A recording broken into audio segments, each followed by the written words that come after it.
Well, the new SAT is bringing us Shakespeare. And my first piece of advice on something like this is if you are practicing for the new SAT and you realize that you have trouble finishing the reading section, you're going to need to make some choices about what you spend your time on. This might be the equivalent of seeing like the quadratic formula in math. Something where it's just crazy hard, you know you're not good at it, so why bother? Guess randomly and move on. So if you start to, as you practice, notice these themes where there are certain types of passages that you just don't want anything to do with, I'm okay with you skipping them at least at first and getting to the other points that are going to come later. So this might be one that just like sets you off. Now, the answer is explicit. They do explain what's going on. We need the main idea of the text, so let's take a look at the poem. They do say importantly in the little blurb here, the poem is addressed to a close friend as if he were physically present. He is not there. So the friend is not there. They are separated.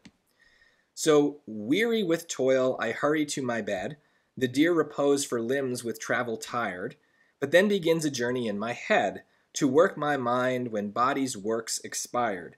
For then my thoughts, from far where I abide, begin a zealous pilgrimage to thee, to the person, the close friend, who is not there, and keep my drooping eyelids open wide. Okay, so he's in bed, he's thinking about this other person, and can't sleep. Eyelids open wide. Let's see what we got. The speaker is asleep.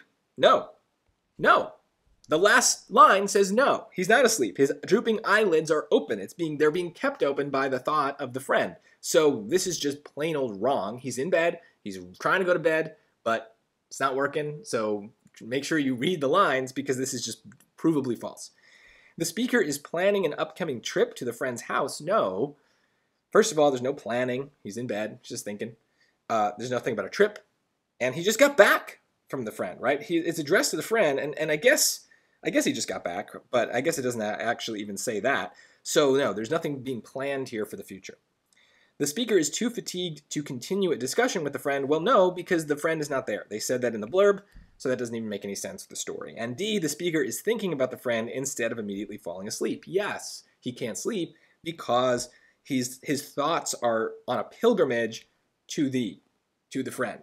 So he's being kept awake, his drooping eyelids are open wide. So it just says it.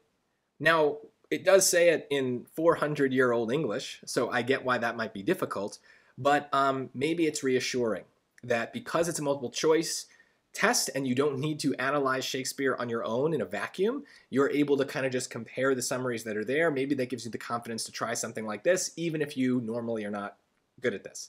But again, for the sake of time, if you don't think you're going to do well on this, pick a random letter and move on and get to those grammar points that come later in the test.